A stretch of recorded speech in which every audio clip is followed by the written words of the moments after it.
Since the 24-hour race and starting cross-country racing season, I have developed what has happened before, and that is some left-sided knee pain. Right on the patella, so this is referred to as sometimes patellofemoral syndrome. And anytime they say syndrome, that means we don't know what the cause is, or at least it's different in different people. But in any case, yep, here's my left knee. It doesn't present with swelling. It's more medial along the patellar inside edge here. And it does not hurt that much when I'm cycling, which is interesting. And but after, it can be quite tender, even just sitting. I'm going to go through some things that I'm going to do that I should have done already. I did do a bike fit and before the season, and got it as dialed in as I felt comfortable on, and so I'm going to tweak things a little bit and start riding and seeing if that helps improve it. A couple of things on the mechanics of the setup that I'm going to go through. Number one, I am going to raise my saddle a little bit. I think I have a little bit of space to play with and have less knee flexion. So that's step one. Probably raise it. I'm going to try maybe 5 millimeters, probably no more than a centimeter, and check my leg at that height. The second thing I'm going to do is actually remove one of the washers. I put titanium spindles on these pedals, and they are shorter in terms of position from the center line of the bicycle, so a more inside position. I did put 2 pedal washers on there just to give me a little bit of distance with my shoe, but I think I'm going to remove one, and that's a pretty minimal change, but it'll bring my Q factor in by ever so slightly. The other thing I'm going to do is I also have a shorter left leg, and I've known that for quite some time. These are my main cycling shoes for cross-country riding and racing, and I love the shoes. They're great, excellent. And what I realized just today when I looked in my left shoe was that I never did put a heel lift, actually really a whole insole lift. I've done that in the past with my shoes because of my left leg discrepancy. And so, you know, there's obviously just a slight difference in pedaling, you know, with 2 different length legs. Your hips can compensate. Sometimes people develop, you know, a sacral and hip joint issues.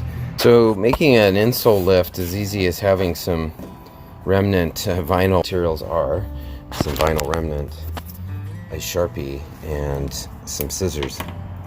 Now again, I was saying that you can just do a lift in the back, but I'm going to go ahead and cut one. By the way, you can see this is maybe, when it's compressed, I mean, I don't think that's more than maybe a millimeter, maybe 2, I guess, looking at it. And so I'll probably cut out 2 full lengths, and then I might just use 2 layers in the rear, in the back at the heel. I have to try the shoe on and make sure it's still as comfortable and all that. So I'm going to go ahead and trace around the whole insole and then cut it out. All right, so I've got my lifts cut out. This cut lift down first.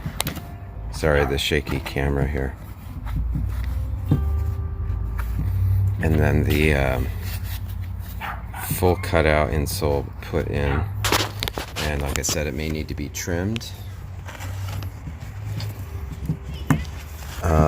Just so that it does not buckle up on the sides. But maybe not.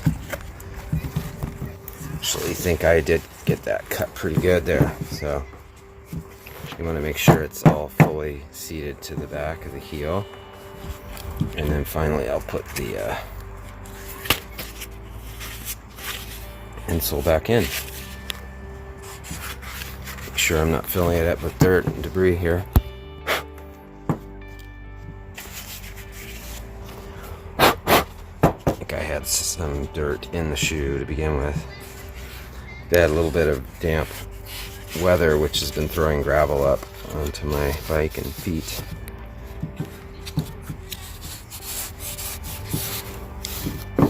So that's it. got the new adjustments set up and heading off. So I was just thinking as I was working through the knee adjustments on the bike, it's just it's funny that these pair of shoes that I've had a couple of years, I could have sworn I had an insole insert to lift my left leg, left heel, and I did not. All these, so I've been using these for 2 years. This is just the 3rd season, so I think that's actually going to make a big difference in the knee. We shall see. Hey there, so mid-rides, some thoughts. I was thinking, why did I not get my bike set up to avoid the knee pain, as I spent quite a bit of time last spring. Typically, slowly inch the seat up to the maximum height to get the best efficiency. So I like a really tall saddle and my leg to be not crouched down, not getting a lot of hip flexion, knee flexion. Going to the 170 millimeter cranks, I think I did, well, I know I raised the saddle maybe a centimeter, but it really, I kind of had this feeling every time I was out riding or racing that maybe the seat was too low. That's a good sign. I should have raised it. So all the changes helped, and so I have high hopes. I think I may see less knee pain. So saddle height, Q factor, distance, and leg length discrepancy. So that's a big one for me, and I had neglected to correct for that actually for the last couple of years with my main shoes that I'm wearing. So yeah, anyway, it felt good. I actually felt not just less pain, but I felt like I had better strength in my legs and throughout the ride. So anyway, that's it. Thanks for watching. Any comments, questions, or if you've had issues with knee pain or with bike fit, put those down in the comments below. I'd love to hear about it and to dialogue about that. It's feeling good, so I'm just gonna get a little footage here.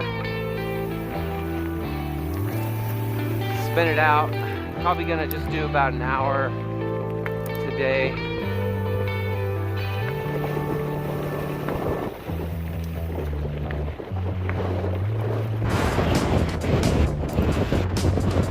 Just passed the guy on the bike.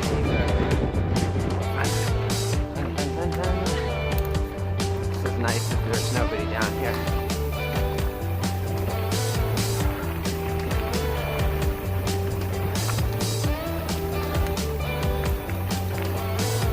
Fun. This is one of my favorites.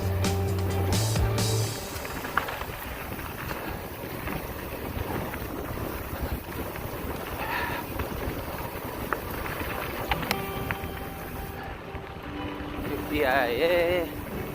Woo.